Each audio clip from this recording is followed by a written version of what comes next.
don't talk anymore like we used to.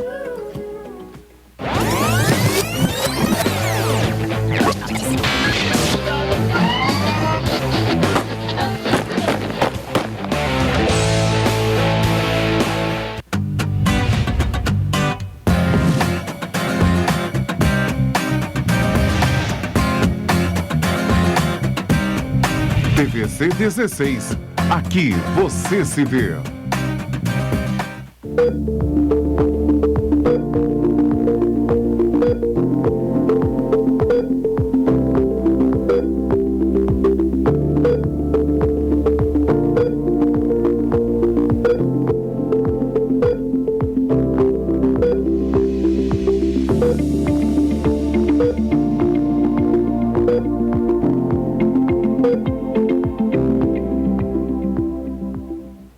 Boa tarde, senhora. Boa tarde, ao senhor. Programa E Agora, Doutor, mais uma vez, entrando em sua residência, agradecendo o carinho, a gentileza da acolhida que a senhora e o senhor nos dão, que a senhora e o senhor têm para com o nosso programa, de tal sorte que hoje, em função dessa nossa quarentena forçada, dessa nossa obrigação de estarmos recolhidos, vamos falar a respeito desse assunto. Vamos falar a respeito do coronavírus, vamos falar a respeito dessa pandemia e, para tanto, trouxemos para a senhora e para o senhor o Dr. Dalmo Jaci Monteiro, médico, pneumologista, e vamos conversar um pouquinho a respeito de tudo que nós estamos passando e da gravidade dessa situação.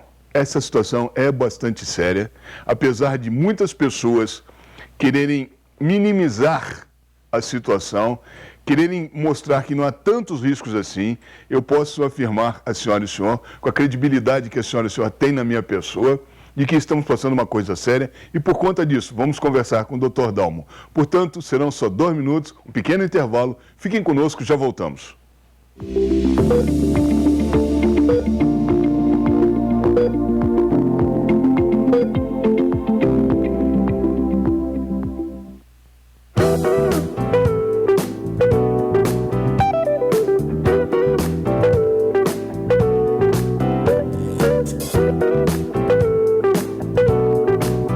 Hospital Clínico de Correias.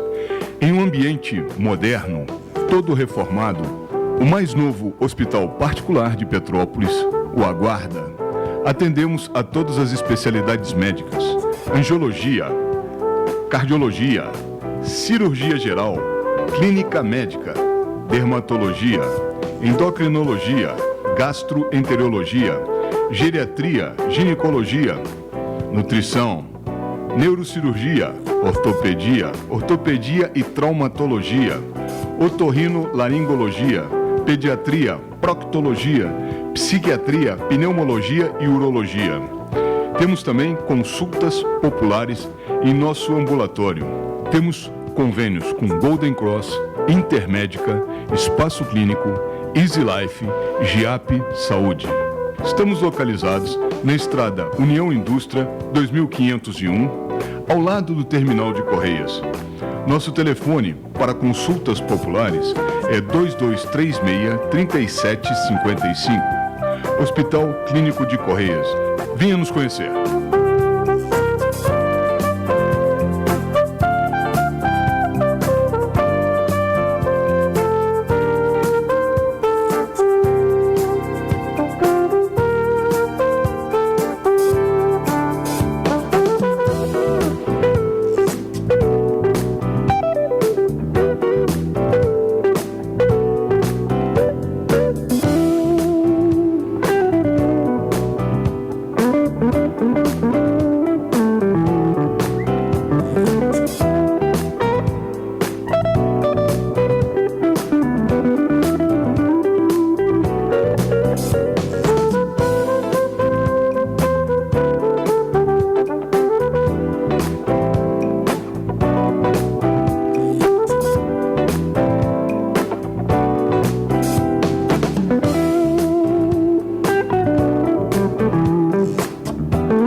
Muito bem, retornamos e vamos iniciar a nossa entrevista com o Dr. Dalmo Jaci Monteiro, pneumologista. Dr. Dalmo, boa tarde. Boa tarde. Muito obrigado por ter vindo ao nosso programa, muito obrigado por ter aceitado o nosso convite. Vamos tentar levar à população alguns esclarecimentos a respeito dessa pandemia. Sim. Mas, antes de iniciarmos, eu gostaria que o senhor se apresentasse aos nossos telespectadores quem é o Dr. Dalmo, para eles lhe conhecerem um pouquinho melhor. Eu sou natural de Petrópolis, nasci e fui criado aqui, só fui para o Rio de Janeiro para estudar. Graças a Deus consegui estudar numa boa universidade, fui aluno da Universidade Federal do Rio de Janeiro, ainda no tempo da Praia Vermelha, né? Esse ano eu faço 45 anos de formado, né? Desde o início da minha formação, ainda interno, eu me dediquei à pneumologia por ter me dado a mão um grande professor, professor Alfredo Lemele. O professor Lemele era um professor docente da faculdade, em que estimulava todos os alunos dele a fazerem pneumologia. E passei durante alguns anos fazendo isso. Me formei em pós-graduação no Instituto de Fisiologia e Pneumologia da UFRJ, onde eu permaneci durante 5 anos. E essa extensão da formação, vim trabalhar em Correias, onde foi meu primeiro emprego, e que naquela época os sanatórios ainda tinham muitos pacientes com tuberculose, os 3 sanatórios que ainda tinham sobrevivido daquela época, e fui para o Hospital Alcides Carneiro, hoje o Hospital Escola, e passei lá durante 36 anos. Né, já estou aposentado lá. Hoje só me dedico à clínica privada e principalmente ao atendimento dos pacientes da Unimed. A formação da gente hoje também ficou muito diferenciada pela forte presença que você tem hoje da internet, e o acesso à informação hoje é brilhante, né? O que faz também que nós profissionais de saúde, nós médicos, tenhamos também que cada vez mais utilizar essa ferramenta não só para o nosso conhecimento, mas para a divulgação do conhecimento também para a população em geral, né? Muito bem. Doutor Dalmo, eu gostaria agora de entrar dentro do nosso assunto, dentro do que nós estamos nos propondo hoje aqui. Primeiro, perguntar ao senhor, para o senhor esclarecer ao nosso público exatamente o que é o Covid-19, o coronavírus. As pessoas ainda não têm uma exata compreensão desse vírus, da gênese dele, como é que ele nasceu, como é que ele está se propagando dessa forma, por que dessa propagação toda de forma tão rápida, enfim. Que o senhor nos falasse um pouquinho a respeito do vírus, primeiramente. Hoje o processo todo já vem desde meados de dezembro, lá na China, em que eles tiveram severas dificuldades de ter uma epidemia rapidamente, né? E a característica desse vírus, que é um vírus antigo, né? É um vírus que já existia há muito tempo, que sofreu uma transformação, né? Sofreu uma mutação, e essa mutação acabou invadindo mais as pessoas por essa facilidade que esse tipo de vírus adquiriu no decorrer desse tempo de penetrar nas pessoas de uma forma muito fácil. E esse é um tipo de vírus também em que ele, com essa mutação, ele passou a invadir rapidamente o organismo das pessoas pela via respiratória e fez com que inibisse o desenvolvimento das defesas da gente. Ele é um vírus que tem uma coroa muito forte, é uma coroa com várias proteínas que faz ele ficar aderido nas superfícies e nas roupas das pessoas e no ar. Então é um vírus que tem uma facilidade muito grande de sobreviver ao meio ambiente. Lá na China também vale a pena a gente salientar, a China é um país que ficou, devido a essa industrialização, um país extremamente poluído, a tal ponto de que a gente hoje considerar que um dos fatores que possa ter feito, estimulado essa transformação do vírus, seja a poluição ambiental, né? Hoje se questiona, as pessoas falaram muita coisa, que os chineses comiam de tudo, né? O vírus não é transmitido através de alimentação, não é porque eles comeram morcego que passou a ter essa característica da doença. A característica da doença é a transmissão de pessoa a pessoa e através dos objetos que a gente toca. Ele sobrevive vive durante muito tempo no ambiente. Isso é uma coisa pouco comum da gente ver dos vírus respiratórios, né? Que quando chegam na luz solar, eles morrem facilmente. Existiu uma teoria logo no início da pandemia em que o clima daquela região também favoreceu, porque as pessoas se fechavam mais, porque era um clima muito frio, as pessoas ficavam mais tempo próximas uma das outras, o que vem caracterizando isso no mundo inteiro, a falta dos cuidados que se teve quando o vírus apareceu e as pessoas não acreditaram, porque 80% dos pacientes não fazem sintomas severos, né? Então isso fez com que as pessoas não valorizassem. E que eu acho que depois de decorrer isso nesse mundo todo, a gente viu que a proteção maior é a gente evitar o contato mesmo, né? Então não é um vírus difícil de ser controlado, mas é um vírus que tem essa facilidade de contaminar rapidamente e durante muito tempo. Então essa que é a característica diferente do coronavírus. Hoje os virologistas, todos os estudiosos, eles vêm considerando a possibilidade de defesas do organismo da gente ter ficado inibido com a presença desse vírus, que é uma teoria importante, por isso que a gente fala tanto que as pessoas imunodeficientes, as pessoas de risco, os diabéticos, os hipertensos, as pessoas que têm doenças crônicas, os idosos, né, que têm já uma diminuição da sua resistência, que eles também não se exponham tanto a isso, né? Por isso que a proteção hoje faz segurar mesmo esse vírus de uma maneira eficiente. Uma das informações errôneas, Sim. que, conforme o senhor mesmo disse, a internet tem o seu fator de importância, mas muita coisa e muita informação, além de serem fake news, são informações que levam as pessoas a grandes equívocos, o que é uma coisa um pouco preocupante com relação à prevenção e aos cuidados que tem que se ter para com esse vírus. Inicialmente foi dito que, a partir de uma temperatura de 26 graus centígrados, 26 graus Celsius, o vírus morreria, não resistiria. Aí aconteceram casos no norte da África, aconteceram casos em Rondônia, no Amazonas, no Pará, no Ceará, com temperaturas que o ambiente, cuja temperatura ambiente naqueles momentos em que apareceram esses casos era superior a 30 graus, 35 graus, 40 graus. Essa foi uma informação errada da internet. Outra era que gargarejo de água com sal, água quente com sal, água morna com sal, porque o vírus se alojaria na garganta, então ele já mataria o vírus antes dele ingressar totalmente no organismo da pessoa. Essas coisas, além de serem estapafúrdias, além de serem bobas, além de induzirem as pessoas a erro, outras mais aconteceram e vêm acontecendo cotidianamente. Eu queria que o senhor falasse um pouquinho a respeito disso.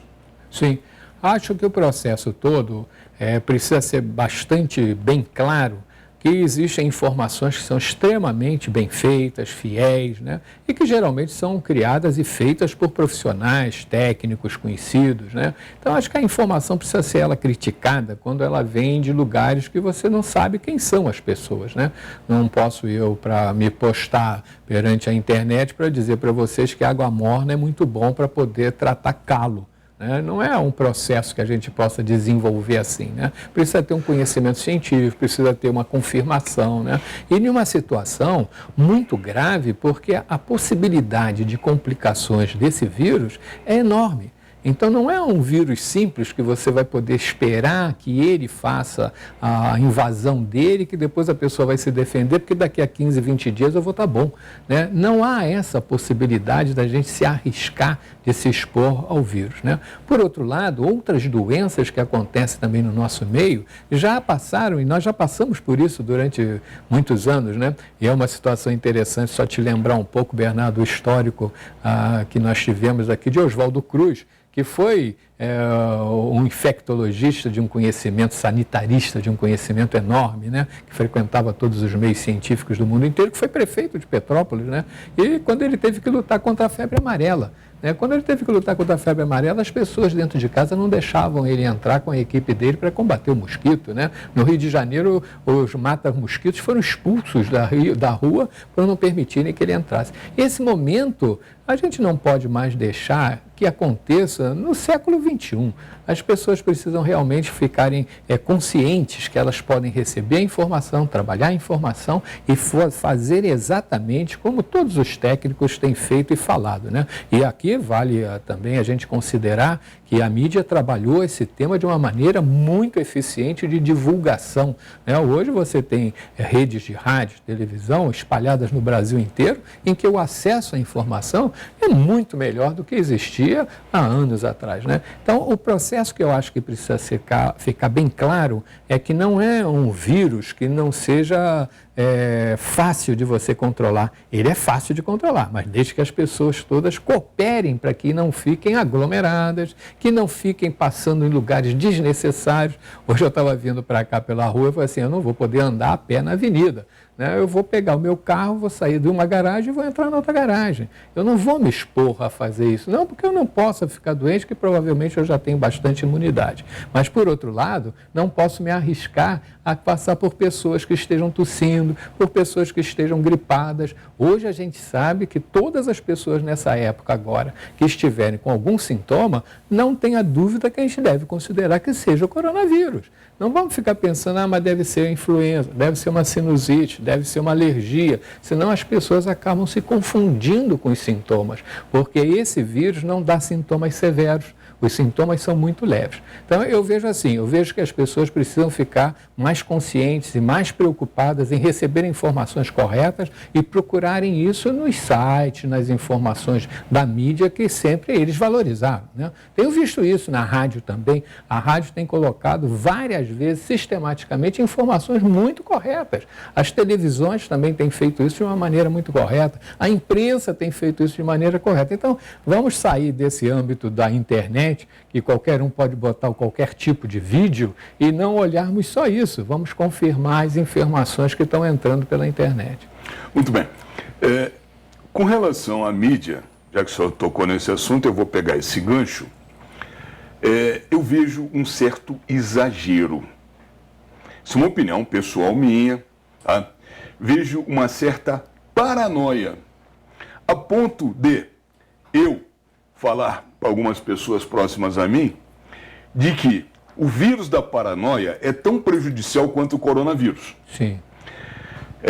Nós estamos vendo, claro, não deixa de ser uma coisa muito séria. A prevenção, conforme o senhor diz, é extremamente importante, talvez seja o mais importante de tudo, nós nos cuidarmos e tudo mais, e cuidar dos outros. Mas eu vejo assim, um certo exagero da mídia, eu até digo uma certa paranoia. Eu acho que nessa hora, a melhor coisa do mundo é ter bom senso, separar o joio do trigo, sabe? E não ficar com uma única informação, checar essa informação e buscar mais informações.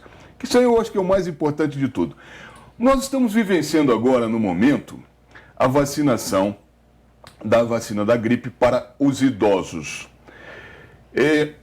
As pessoas ainda fazem uma pequena confusão Sim. com relação a isso. E estamos aqui para desmistificar isto também, para deixar bastante claro qual o papel dessa vacinação dos idosos com a vacinação da gripe, qual o papel dela nesse cenário todo de pandemia. Sim.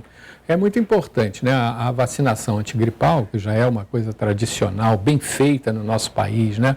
Hoje você consegue ter uma cobertura que é bem maior do que a gente tinha antigamente, apesar que nos últimos 2, 3 anos, a maioria das pessoas idosas foram acreditando que a vacina tinha efeitos colaterais, a vacina antigripal, né? Contra a influenza, né?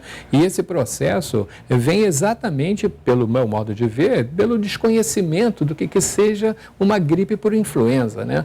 O vírus da influenza é um vírus tão ruim como a gente está vendo de um coronavírus. Se tiver uma pessoa com gripe e fizer uma complicação com uma pneumonia viral por influenza, que seja imunodeficiente, que seja diabético, hipertenso, vai ser a mesma problemática que a gente está vendo agora com o coronavírus, né?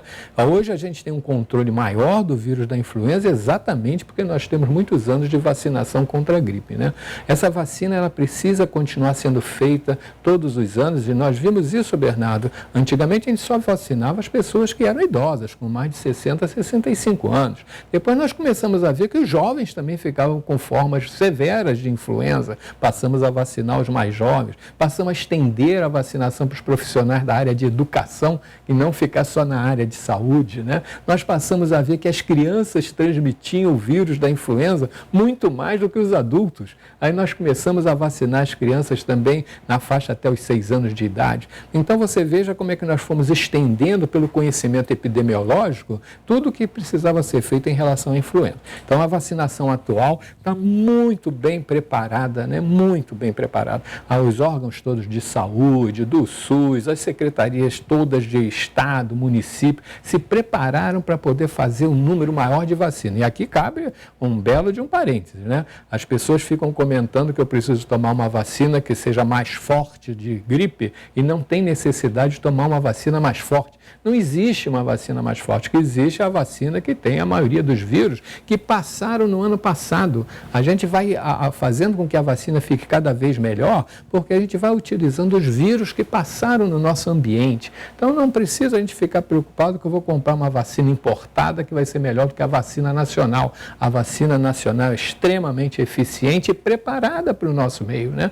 Então acho que esse é um processo que a gente deve ter cuidado quando a gente começa a falar de vacinação, que eu tenho que tomar uma vacina particular porque é melhor do que a vacina pública. Não é. A vacina pública é muito boa e muito eficiente e já tem comprovação científica durante anos. E esse parênteses que hoje você vê que a biofarmácia, o Biomanguinhos, vem fabricando a maioria das vacinas que a gente precisa para o nosso meio, que é um processo espetacular da gente ver uma instituição daquela como é a Fiocruz, podendo dar esse aparato todo para nós todos, né? Então, acho que o processo todo da vacinação contra a influenza é importante, deve ser feito, não tem nada a ver, a vacina da influenza não protege contra coronavírus. A gente sabe que existe até alguma imunidade cruzada, mas entre os vírus de influenza, né? Porque a gente tem vários vírus de influenza, então um vírus de influenza que possa não estar contaminando agora, a gente tem algum tipo de anticorpo contra a influenza, né? Influenza não é uma doença que a gente também possa desprezar, Bernardo, porque nós tivemos o surto de H1N1, né? Que foi exatamente um vírus de influenza transformado, né? Que também apareceu na Ásia, né? Então é bem provável que eles tenham condições ambientais lá que estejam facilitando a mutação desses vírus, né? Que nós ainda não conseguimos ainda entender o que está acontecendo, porque vem tanto vírus da Ásia, né? Não é uma coisa comum de acontecer em outras regiões, né? E a disseminação desses vírus através da facilidade do transporte, né? E não é só o transporte aéreo, né? Hoje a comunicação de transporte no mundo inteiro ficou muito facilitada. Você pega um trem hoje que sai de Londres e vai parar em Pequim, né? Então hoje a facilidade de transmissão entre as pessoas é muito grande, né? Uma coisa curiosa, também novamente aproveitando o que o senhor falou, é que o senhor fala que o ambiente possivelmente, o meio ambiente possivelmente, favoreça o nascimento desses vírus, ou dessas novas mutações de vírus já existentes. Os últimos 10 vírus vieram da China. Nós temos o SARS, a gripe suína, enfim, né, o H1N1. E o senhor coloca o meio ambiente possivelmente como um fator de progressão, um fator de crescimento dessas epidemias e algumas pandemias. Mas uma coisa curiosa é que alguns países têm uma incidência maior do vírus contra outros países onde a incidência é menor por conta de condições locais. Vamos pegar, por exemplo, o caso da Itália, onde a maioria da população é de uma faixa etária bastante alta, bastante elevada, vinha saindo de um inverno, onde as pessoas no inverno não tomam banho lá, dá um banho uma vez por semana, uma vez por mês, usam um paninho úmido, tal, né? Onde as condições sanitárias, apesar de ser um país de primeiro mundo, não são as melhores. Sim. Né? Mas, por outro lado, esse mesmo vírus está chegando com essa força toda na Espanha e nos Estados Unidos. E o senhor fala em ambiente. Nós não podemos ter certeza de nada, não é isso? Sim. Hã? A grande questão fica como que começa. Como é que começa, né? Hoje você vê os países desenvolvidos, e alguns deles demoraram para poder tomar as providências necessárias, né?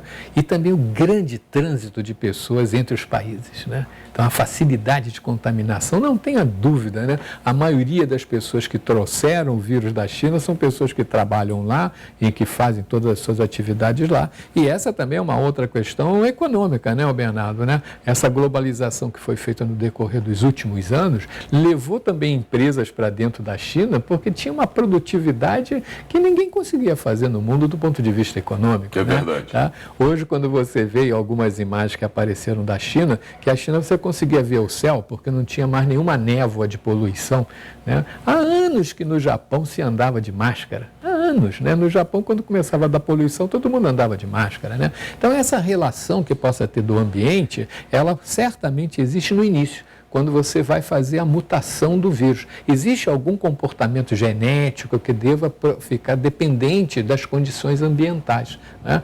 Mas vai encontrar um animal, um hospedeiro que vai permitir essa mutação, mas vai chegar o homem, porque hoje o homem não deixa de ficar junto dos ambientes silvestres, né? Ele frequenta isso com habitual, né? É como a gente acontece aqui, eu vou para o interior de Minas Gerais, eu vou me expor a receber o vírus da febre amarela silvestre, né? Vai chegar o vírus da febre amarela no ambiente urbano, se nós não tivermos o cuidado de não deixar poluir isso tudo que nós temos aqui, né? Então, quando eu considero dessa questão da influência do ambiente, é porque deve ter alguma relação para poder permitir a mutação desse vírus, para começar a ter um processo de contaminação e desenvolvimento da infecção mais rápido, né? Tá? Eu quero falar sobre máscaras e quero falar sobre as crianças, mas isso eu vou fazer no nosso próximo bloco. Fique conosco, serão só 2 minutos, já voltamos.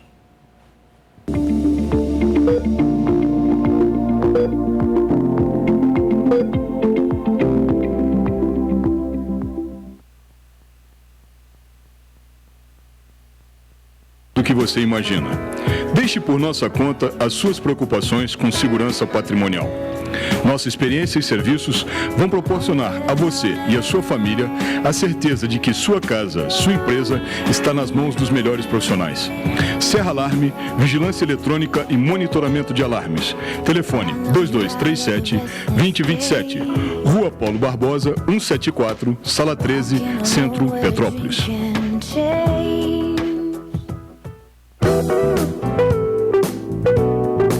Hospital Clínico de Correias, o mais novo hospital particular de Petrópolis. Atendemos todas as especialidades médicas. Temos consultas populares e convênios. Estrada União Indústria, 2501, ao lado do Terminal de Correias. Telefone 2236-3755. Hospital Clínico de Correias. Aica Imóveis. Transparência, seriedade e profissionalismo há mais de 40 anos. Valorizar nosso cliente e realizar seu sonho é a nossa missão. Rua 16 de Março, 80, sobre Loja 2. Centro, Petrópolis. 2231-7555. E também na Estrada União Indústria, 10.396. Loja 6, Itaipava. Telefone 2222-3003. Aica Imóveis. Dube Automóveis.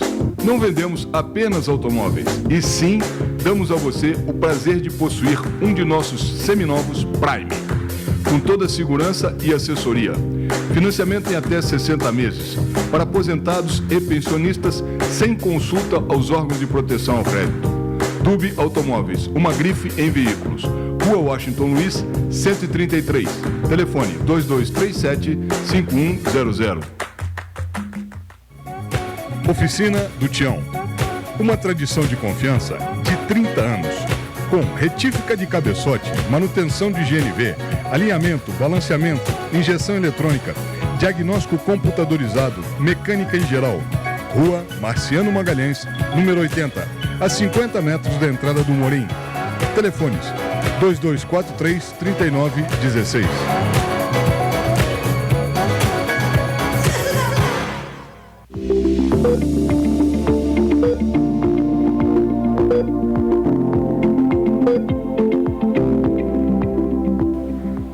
Muito bem, estamos de volta e estamos entrevistando o Dr. Dalmo Jaci Monteiro, pneumologista. Estamos falando um pouquinho a respeito dessa pandemia. Dr. Dalmo, no bloco anterior o senhor falou a respeito de máscaras. E a população em geral tem uma dúvida com relação a isso. Qual o papel dessas máscaras, qual a necessidade de usá-las?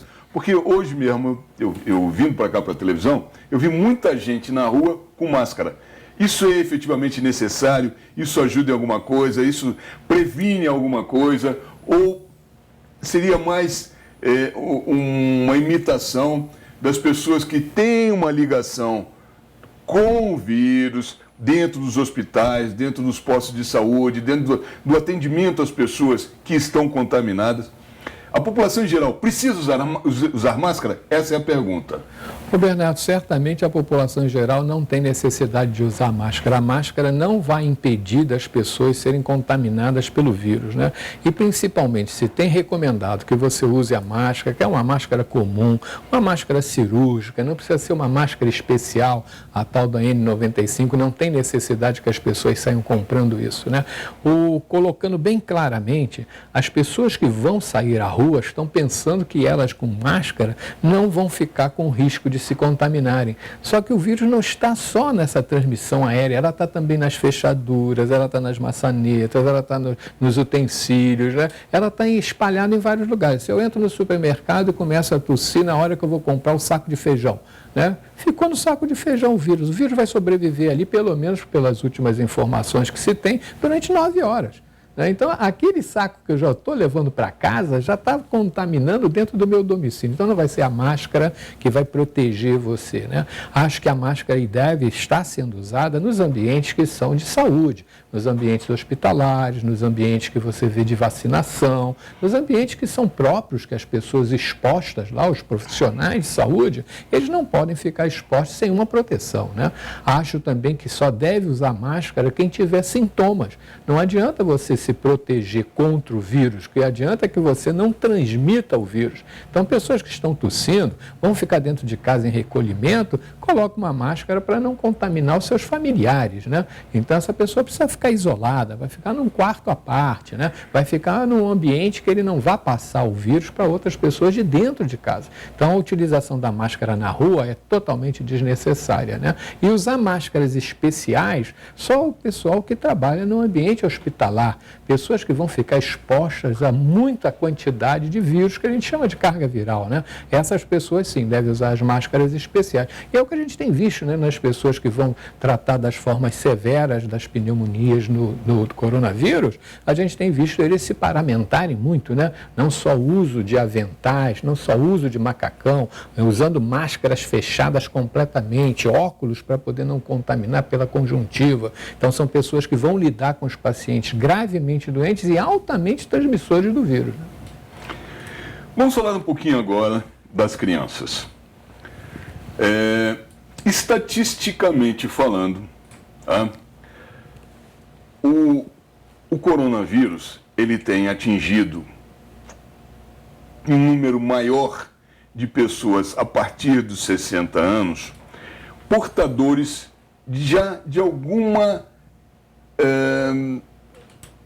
doenças, né, que são bastante comuns. Pressão alta, a diabetes, doenças comuns, né? Que praticamente é raro a gente conhecer uma pessoa com mais de 60, 70 anos que não tenha pressão alta, que não seja diabética, enfim. Né? Claro que isso tudo é controlável, mas essas pessoas estão no chamado grupo de risco. E as crianças estão fora desse grupo de risco, né? As crianças são contaminadas e, aparentemente, o organismo infantil tem uma resistência maior. Isso. Né? Eu queria que o senhor falasse um pouquinho a respeito disso e da transmissão das crianças para os adultos. As crianças, elas têm essa característica, né? O sistema imunológico delas ainda não teve contato com determinadas cargas virais e bacterianas. E quando eles entram em contato com esse vírus, que é um vírus que, apesar ele tem grande quantidade, ele não é um vírus que causa problema logo no início. As crianças são chamadas imunocompetentes, elas têm a capacidade do sistema imunológico delas, ainda virgem, quando entrarem em contato com um tipo de vírus, desencadearem rapidamente a produção de anticorpos e inibirem o desenvolvimento desse vírus dentro do próprio organismo. Foi uma medida extremamente correta o fechamento das escolas. Foi extremamente correto não deixar as crianças ficarem recebendo cargas virais e levando para outras pessoas. Elas não adoeceriam. Adoeceria exatamente as pessoas a quem elas iam ter contato, né? As crianças têm essa característica, algumas crianças também têm deficiências imunológicas, Bernardo. A gente tem crianças que têm doenças crônicas, a gente tem crianças que têm asma bronca, a gente tem crianças que têm deficiências que são hematológicas, né? Então, essas pessoas e essas crianças que precisam e têm essa imunodeficiência, elas têm que ficar protegidas, né? Ninguém vai sair com a criança para ir no supermercado, né? Então a gente precisa proteger também as crianças, que isso é uma coisa comum, né? As pessoas saem de casa, vão ao supermercado e levam seus filhos, não tem com quem deixar. Elas têm que levar as crianças junto. Então tem que evitar esse processo agora, apesar das crianças não correrem tanto risco como a gente vê com os adultos, né? E como você estava comentando, das doenças chamadas crônicas, né? E que na realidade elas não causam grandes alterações, eu sou hipertenso há muitos anos, né? Mas tomo o meu remédio e fico com ela controlada. Você tem uma maneira terapêutica de você ficar compensado, né?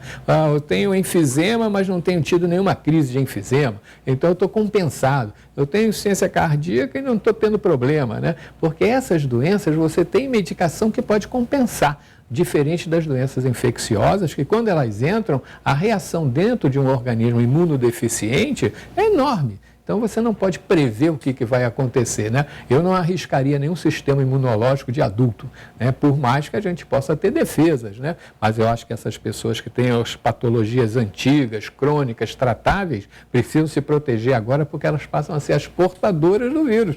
Elas é que vão acabar transmitindo para outras pessoas. Elas não vão adoecer mesmo com a imunodeficiência. E se adoecerem, vão ter situações graves de pneumonia, né? Mas essas pessoas serão portadoras. Que é a dificuldade desse vírus? Ele é transmitido com muita facilidade, porque tem muitas pessoas que são portadoras do vírus que vão transmitir para várias outras pessoas.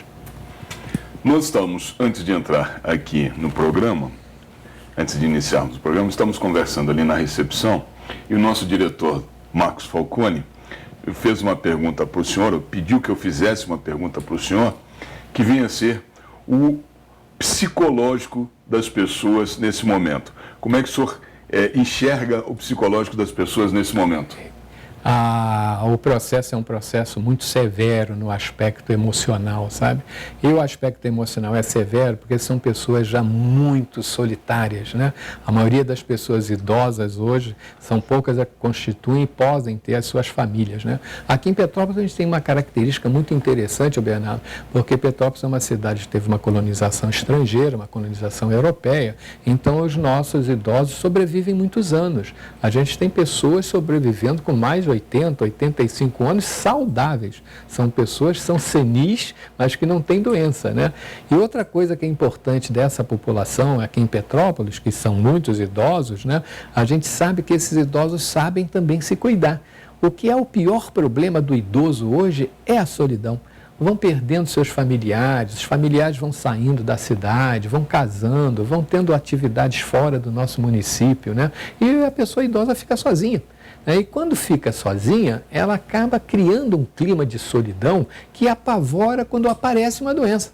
O mais difícil para a pessoa enfrentar é a doença. A doença é extremamente impactante na vida de todos nós, não só na vida dos idosos, na vida dos jovens também. Você passa e hoje na nossa cidade tem muito disso, Bernardo, os acidentes de motocicleta. Então você vê um menino que fratura uma perna que vai ficar com uma deficiência para o resto da vida. Um indivíduo que sofreu uma queda e fraturou um braço, fraturou uma costela, ele não vai ficar igual, né? Então, essas doenças que acometem tanto jovens quanto idosos, elas são extremamente traumatizantes para a emoção das pessoas. É difícil também você encontrar uma pessoa idosa que tenha um vigor emocional muito grande, porque já passou tantas experiências na vida que acabou ficando marcado pelas experiências, né? Perderam filhos, perderam esposo, né? Perderam pessoas que eram totalmente relacionadas a elas, ficaram como se estivessem abandonadas, né? E a gente vê hoje muitas pessoas também idosas abandonadas, né, Bernardo? A gente nunca teve teve tanto crescimento das casas asilares de idosos no nosso município,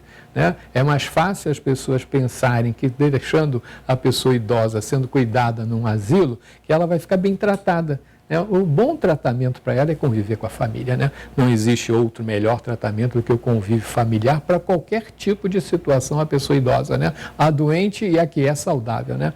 Então eu vejo que o aspecto emocional dessa pandemia teve fortíssima influência em relação às pessoas, né? E existe esse questionamento que a gente não consegue provar cientificamente, que uma vez a pessoa tendo algum grau de deficiência no emocional, que possa ter alguma influência no seu sistema de defesa. As pessoas ficam uma presa mais fácil quando elas emocionalmente não estão equilibradas, né? E isso é uma verdade. A gente vê alguns pacientes idosos que vão desgostando de continuarem vivendo e se entregam, vão para a cama, ficam esperando que aconteça alguma coisa e acabam adquirindo uma infecção respiratória, uma infecção urinária e morrem daquele processo, né? Eu tive alguns pacientes que acabaram dizendo para mim assim: doutor, não vale mais a pena eu viver não, eu já vivi tudo que eu queria. Fui uma pessoa feliz, mas agora já terminou meu tempo. Então, são pessoas que vão encontrando o seu caminho, né? É claro que tem pessoas que têm uma religiosidade muito forte, né? Que eu acho que também ajuda muito. As pessoas que têm uma formação religiosa e que frequentam um ambiente religioso, né? Seja ele da maneira como for, elas encontram um escape para elas poderem se sentir melhores, né? A gente vê isso nas pessoas que são fervorosamente religiosas, que elas encontram sempre a forma delas se equilibrarem quando elas conversam com as pessoas que as cercam religiosamente, né? E agora a gente está vendo isso, né, Bernardo? A gente está vendo agora que tem um monte de sugestões religiosas para controlar o vírus, né? Mas não vamos misturar a ciência com a religião, né? Vamos procurar primeiro seguir a ciência, né? Muito bem. Eu preciso novamente pedir um breve intervalo comercial, serão só 2 minutos, já voltamos. E digo que na volta vamos falar sobre conselhos de higienização, ou seja, o que devemos fazer para não levar o vírus para dentro de casa. Fiquem conosco, já voltamos. É isso aí.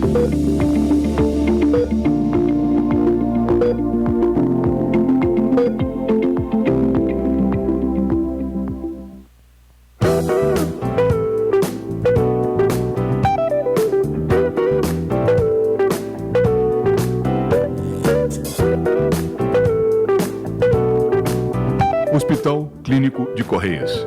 Em um ambiente moderno, todo reformado, o mais novo hospital particular de Petrópolis o aguarda. Atendemos a todas as especialidades médicas: angiologia, cardiologia, cirurgia geral, clínica médica, dermatologia, endocrinologia, gastroenterologia, geriatria, ginecologia, nutrição, neurocirurgia, ortopedia e traumatologia, otorrinolaringologia, pediatria, proctologia, psiquiatria, pneumologia e urologia. Temos também consultas populares em nosso ambulatório. Temos convênios com Golden Cross, Intermédica, Espaço Clínico, Easy Life, GIAP Saúde. Estamos localizados na estrada União Indústria 2501, ao lado do terminal de Correias. Nosso telefone para consultas populares é 2236-3755. Hospital Clínico de Correias. Venha nos conhecer.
retornamos.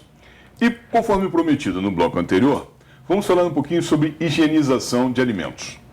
Ou como minimizar, não é conseguir totalmente, como minimizar, como diminuir a carga viral da rua para dentro de casa. Um conselho que tem aparecido muito na televisão, doutor Dalmo. Sim, estamos entrevistando o doutor Dalmo Jaci Monteiro, pneumologista. Um dos conselhos que aparece muito na televisão é usar sempre um sapato para sair à rua, deixando o sapato na soleira da porta, vestindo um outro calçado para usar dentro de casa. Mas o senhor falou, há poucos minutos atrás, de que se a pessoa está dentro do supermercado, tossiu ou espirrou, aquele vírus que foi para o pacote de feijão, conforme o exemplo que o senhor deu, permanece ali por 9 horas. A gente vê o supermercado todo dia cheio. As pessoas, inclusive, estão nessa paranoia de comprar e estocar alimentos, com medo que falte alguma coisa. Não vai haver desabastecimento, pessoal. Pode ficar tranquilo. Isso aí. O que fazer com esses alimentos que as pessoas levam para casa? O que fazer com as frutas, legumes e verduras? Como higienizar esses alimentos ou tudo que a gente traz de fora para dentro de casa? Hoje o processo ficou bem conhecido, né, pela passagem disso tudo nos outros países, mas o processo que é fundamental é a gente usar água e sabão, né? Então, tudo que puder ser lavado, que seja lavado com água e sabão, né? Não há necessidade de usar nenhum tipo de antisséptico, né, nos produtos que são materiais, né? As superfícies que a gente manuseia também devem ser higienizadas, né? O processo pior é o processo da contaminação entre pessoa a pessoa. Então, as pessoas têm que evitar ficarem aglomerados, evitarem de sair todos juntos, procurarem sempre se proteger, ficarem à distância de uma pessoa para outra, 1,5 metro, 2 metros, né? As filas que a gente vê que têm sido feitas nos bancos, nos supermercados, as pessoas não se protegem. E até na campanha ontem, quando começou da influenza, as pessoas muito próximas, né? Além das condições críticas dos transportes urbanos de uma maneira geral, né? Então, a primeira proteção que precisa existir é o distanciamento e evitar aglomeração. Uma vez que a pessoa teve a possibilidade de mexer com objetos, de mexer com alguma coisa que esteja relacionada com uma pessoa que possa ter tido secreção, é procurar sempre higienizar a mão. Então, procura primeiro lavar a sua mão. Não há necessidade de todo mundo usar álcool gel, né? Uma boa lavada na mão com água e sabão é o suficiente. E é o que a gente deve fazer logo que chegar em casa, né? Não pode fazer isso na rua? Vai fazer em casa. Quem tem possibilidade de usar um álcool gel enquanto estiver no transporte para casa, use um álcool gel. Mas não é uma coisa fundamental. Fundamental é o contato aéreo das pessoas, né? Há outro aspecto importante, tem sido mais divulgado agora também, porque também as pessoas já pararam um pouco com essa paranoia, né? A gente pode higienizar a nossa casa, como a gente sempre fez, Bernardo, né? Quantas vezes a gente usava água sanitária misturada com água para lavar um piso? Quantas vezes? Isso também é válido a gente usar hoje para combater esse coronavírus, né? Então, pegar uma água sanitária, uma colher de sopa, botar para 5 litros de água e usar essa solução para lavar o nosso ambiente doméstico, né? Deixa eu lhe interromper. Conselho à senhora, então. 5 litros de água, 1 colher de água sanitária. Desculpe lhe interromper, doutor Dalmo, continue. Isso aí. Não, isso é para deixar bem patenteado. E é o processo que a gente sempre utilizou na higienização das nossas casas, né? A gente conhece tantas pessoas que têm animais domésticos, né? Que as pessoas lavam as superfícies com hipoclorito, né? Então, esse é um processo importante para não ficar achando que tudo tem que passar álcool, né? Não dá para a gente ficar passando álcool e álcool gel em tudo quanto é superfície dentro de casa. É um exagero de higienização, né? A gente pode usar outras substâncias que vão fazer o mesmo papel. A outra questão importante, Bernardo, é a gente abrir as nossas casas, né? A gente precisa ter uma ventilação adequada, né? Então, procurar ter ventilação dentro de casa é muito importante, né? E a gente faz com isso também que você diminua a exposição ao vírus, né? Então, o processo de higienização, que eu acho que é principal, de lavar as mãos, água e sabão, quem precisar e puder usar álcool gel, e a gente usar outras maneiras solúveis para você poder higienizar as superfícies, né? Não precisa ficar também com a paranoia que a hora que tocou na maçaneta que está contaminado, gente. Uma vez que você limpou a maçaneta e você não teve contato com ninguém, não precisa você limpar de novo. Vai fazer isso as pessoas que trabalham em ambientes de saúde, em que a contaminação no ambiente de saúde é muito maior. Então tem aquelas técnicas de você lavar as mãos, usar o mesmo que você está enxugando para torcer a torneira. Mas dentro de casa você pode se proteger sem precisar ter esses exageros todos que a gente tem visto serem divulgados. O principal exagero que tem que ter é da contaminação entre pessoas, né? Então procurar fazer essa proteção de não ficar frequentando aglomerados, né? Muito bem. Como é que o senhor está vendo, como é que o senhor está enxergando, quais as observações que o senhor tem feito com relação às providências que a Prefeitura Municipal de Petrópolis está tomando aqui para o nosso município? Você sabe que eu fiquei até muito impressionado, tem muito tempo que eu não frequento ambientes públicos, que eu me aposentei, né? Mas eu fiquei muito impressionado por todas as equipes, né? A equipe da Secretaria de Saúde, o pessoal da administração da Prefeitura, tomaram as medidas de uma forma muito imediata, né?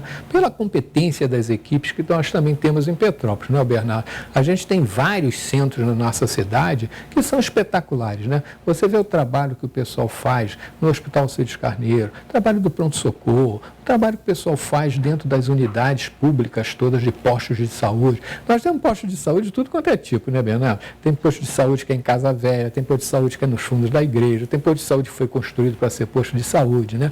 Mas a gente tem coisas espetaculares. Você chegar num município como hoje, nas dificuldades econômicas financeiras que todos os serviços públicos passam, você inaugurar uma UPA, é um negócio espetacular, né? Você faz hoje todo um atendimento de urgência, com mais deficiência que tenham, mas você hoje tirou aquela compressão que você tinha dentro do pronto-socorro. Imagina, Bernardo, hoje se você só tivesse o pronto-socorro fazendo atendimento público, né? Como é que seria essa situação de uma pandemia grave como essa, né? Então, as atitudes técnicas das pessoas que estão na Secretaria de Saúde, eu acho que têm sido exemplares. Acho que tem poucos municípios que têm uma condição pública como Petrópolis tem, né? E eficiente.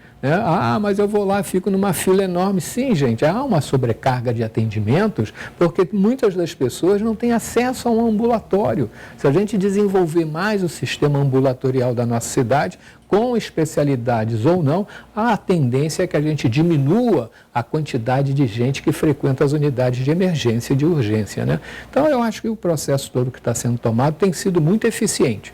Tenho visto também que a própria secretária de saúde tem ficado à frente desse comando, né? A Fabíola sempre procura fazer e desenvolver com uma equipe toda por trás, né? Orientando, indo para os órgãos de imprensa, indo para os órgãos da mídia, né? Tentando divulgar a população essa tranquilidade que precisa ter. Mas nós não sabemos como é que vai ser, que vamos ter que montar não sei quantos leitos de terapia intensiva. Sim, mas o clima agora não é esse. O clima agora é de nós procurarmos não permitir que a doença se desenvolva. O que vamos chegar lá na frente, as providências já estão sendo tomadas. Agora, não vai me pedir agora para mostrar quantos leitos de terapia intensiva eu tenho, né? Hoje nós não temos necessidade de terem tantos esses leitos e vamos ter leitos suficientes se nós também mobilizarmos os atuais leitos, né? Essa dinâmica, ela ainda vai demorar mais um pouco para a gente poder desenvolver com mais rigor as necessidades que as pessoas vão ter. Existe uma crítica muito grande que Petrópolis tem excessos de porta de entrada e poucas portas de saída. E que essa UPA de Itaipava, ela está num lugar não tão bom, ou melhor, não no lugar que deveria estar dentro do Hospital Alcides Carneiro, né? Gastou-se durante 3 anos o aluguel ali, sem nada ter sido feito, foram R$500 mil para o ralo, digamos assim. As críticas são muitas. Mas eu tenho uma coisa interessante para lhe perguntar, que é essa tenda de campanha, essa tenda que colocaram ali na UPA do centro. No estacionamento da UPA do centro, colocaram uma tenda de campanha para atendimento, para o primeiro atendimento do coronavírus, nas pessoas infectadas ou não. Não é um local também perigoso por conta de uma contaminação com as pessoas que vão na UPA, para serem atendidas por outras razões? Sim, esse fluxo da clientela, né, a gente precisa ser bastante rigoroso com ela, né? A questão da tenda foi uma questão exatamente para a gente não deixar as pessoas que tivessem risco de ficarem contaminadas, contaminarem a outras pessoas que ficam na sala de espera, né? As tendas também, nós vimos isso na dengue logo no início, né? E nós tínhamos muita necessidade de abrirmos novos espaços que não permitissem que as pessoas ficassem dentro dos ambientes das urgências, né? Então, Mas essa proximidade ali na UPA não é prejudicial? eu acho que ela pode ser prejudicial se nós não tivermos esse cuidado de nós isolarmos a clientela, selecionar a clientela quando ela botar o pé para dentro do portão. Não é a gente esperar até o atendimento. Vocês já viram isso, né? O atendimento que é feito na UPA é um atendimento que ele é todo protocolado, né? Sim. Quem tem necessidade de imediatamente ser atendido, quem pode esperar um pouco, quem não vai precisar ficar esperando, né? E esses critérios, eu acho que agora, com a história da coronavírus, a gente vai ter que identificar mais rapidamente, especificamente essas pessoas. E é perguntar, né? Você veio aqui porque antes dele botar o pé dentro da unidade, né? Tá? E a maioria das vezes, ô Bernardo, você não precisa ter uma pessoa técnica para fazer isso, né? Se você tiver um atendente, se você tiver um guarda, se você tiver uma pessoa que toma conta do estacionamento, né? Ela faz esse encaminhamento, né? Então, eu acho que o processo todo é você selecionar e você encaminhar bem a clientela que chega na porta, né? Doutor Dom, infelizmente nós estamos chegando ao final do nosso programa. Eu queria lhe agradecer imensamente a sua vinda aqui. Espero que tenha esclarecido algumas dúvidas da senhora e do senhor. Até porque todas as dúvidas é impossível de ser esclarecidas num programa só. Então, se na medida do possível, mais um pouco para frente, vamos fazer novos programas a respeito desse tema. Eu quero lhe agradecer e queria deixar aí 2 minutos para suas despedidas finais. Olha, eu que tenho que agradecer a vocês a possibilidade de poder vir conversar e a gente divulgar e a gente difundir o conhecimento que, graças a Deus, eu pude adquirir no decorrer desses últimos anos e poder conversar com todos vocês da maneira como a gente procura sempre fazer com os nossos clientes, que é esclarecendo, né? Eu agradeço muito de poder ter participado aqui com vocês, me coloco à disposição se vocês necessitarem outras vezes e sugiro a vocês que continuem fazendo isso com bastante frequência, porque o pessoal realmente não só gosta, como fica extremamente instruídos para poderem tomar as providências mais saudáveis para se cuidarem. Muito bem. Doutor Dom, muito obrigado. Eu queria dizer à senhora e ao senhor que espero que o nosso programa tenha contribuído de alguma forma para lhe levar um pouquinho mais de conhecimento a respeito dessa pandemia que estamos vivendo. Vamos superar isso, se Deus quiser. Eu tenho algumas preocupações econômicas e financeiras e com relação ao país, com relação ao Estado, com relação aqui ao município. Mas no nosso programa de quinta-feira, nós vamos falar do aspecto político e dos envolvimentos dessa pandemia no cenário político e econômico do nosso país. Portanto, quinta-feira, no programa Bernardo Filho, não percam esse assunto. Eu quero desejar à senhora e ao senhor uma boa semana. Quero dizer que semana que vem teremos outro programa, outra entrevista, se Deus permitir, que essas alturas do campeonato nós prometemos, mas essa não sabemos se podemos cumprir ou não. Mas espero estar aqui na terça-feira que vem com a senhora e com o senhor, com outro assunto do campo médico, com outro assunto do ramo da medicina. Fiquem conosco, será uma boa semana que estaremos juntos nas reprises. Eu quero desejar novamente a todos uma boa semana, fiquem com Deus e lembre-se, até aqui nos ajudou o Senhor.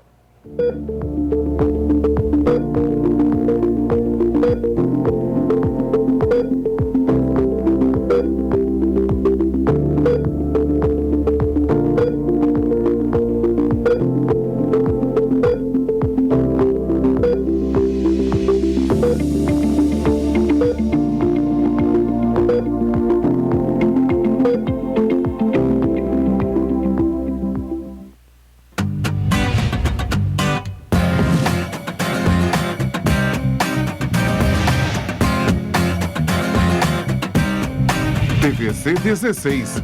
Aqui você se vê.